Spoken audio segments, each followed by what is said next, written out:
See, this isn't cheating at all. My thumb's doing a lot of work.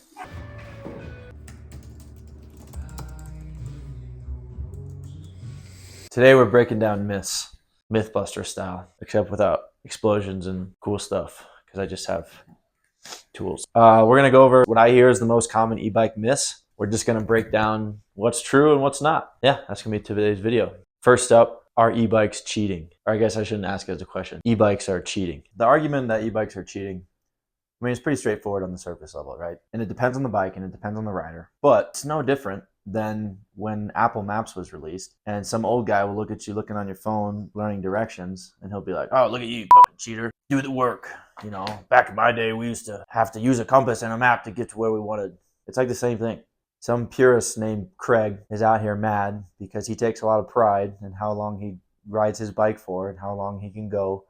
And then he sees someone who doesn't ride nearly as much as him doing the same ride. Obviously, he's going to be a little butthurt. And Craig, we get that. I understand that. But you can take pride knowing that you're not on an e-bike. Doesn't mean that you have to impede on what other people want to do. Obviously, there's levels to this. Trail riding and stuff like that. I think I will make a video on, do e-bikes actually rip up trails? I'm planning that one right now, so stick around for that one. But the idea that e-bikes are cheating. I mean, in reality, if you're a purist like Craig, sure, you can call it cheating.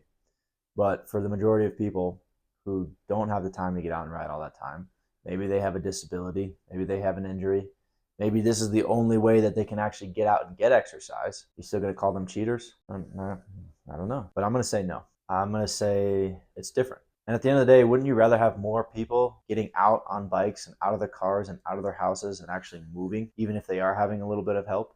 I don't know, Craig. So you don't have to listen to my opinion. This study comes from the Journal of Transport and Health in 2017, doing studies on e-bikes, finding that e-bikes have shown to increase the amount of physical activity by older adults, also their ability to cycle, so people want to bike more.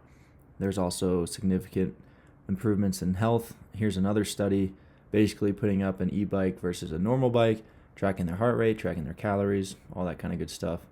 And they found some interesting stuff, mainly being that they found similar heart rates and calories burned on both e-bikes and normal bikes.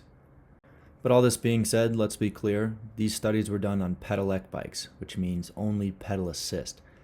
This does not apply to your class 2 e-bike, big fat monster boy like this guy here that has a full throttle capability.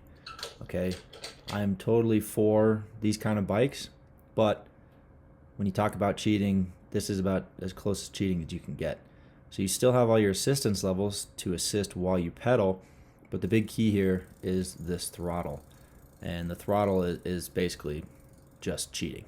I mean, if you see a guy riding by you like this, that is not e-biking or biking. Next up, e-bikes are way harder to maintenance. Now, I did a whole nother video on literally just maintenancing, so go watch that if you want more information about maintenancing. Now again, this can go pretty in-depth. If we're talking about maintenance outside of basic stuff, yes, it can be complicated. There's lots of wires, lots of exposed things, motors get pretty complicated, but again, it's really no different than if you have a full suspension e-bike and need to service your suspension, it gets complicated. Same thing with e-bikes. You don't need any special tools, but just to reiterate, if we're just talking about basic maintenance, things that you can do at home, it's really not too much more complicated.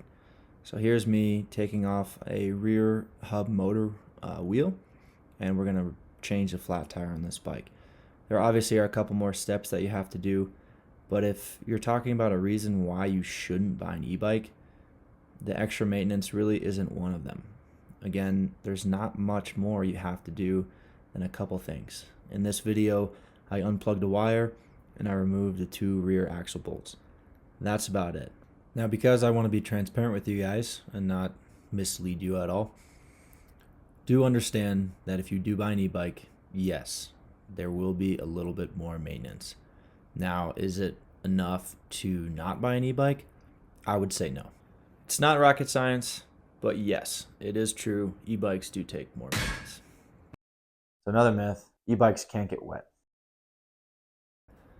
So obviously common sense tells you that electrical components shouldn't get wet, but I can say for the majority of e-bikes, Yes, you can ride in the rain, you can wash them with a hose. As long as you're not submerging them in water, they should be fine. Now again, I'm not speaking for all e-bikes, but pretty much everything. So this myth is busted. E-bikes are expensive. You can't really compare them side by side because there's a lot of differences, right? Like on a mountain bike, $1,000 is going to be more in the suspension, and it's going to be more in the brakes and some of the components. Whereas in an e-bike, that money is going to be more in the motor, more in the battery. And again, it's hard to compare the two because they're probably riding differently.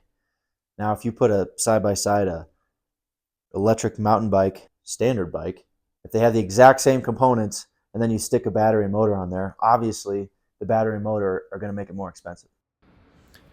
So overall, yes, this myth is true. E-bikes are more expensive, but you have to understand that you're getting more for that price tag. And it doesn't mean they're all crazy ridiculously priced. You can find some for $1,000 or lower, or maybe about the same price as an entry-level normal bike. So just make sure you keep that in mind. We're getting into our winter season right now, so if you guys could like and subscribe, let me know if it's worth my time making these videos. If you have ideas for videos or want to know something or learn something or hear my opinion on something, again, just leave in the comments and I'll get to it. Thanks.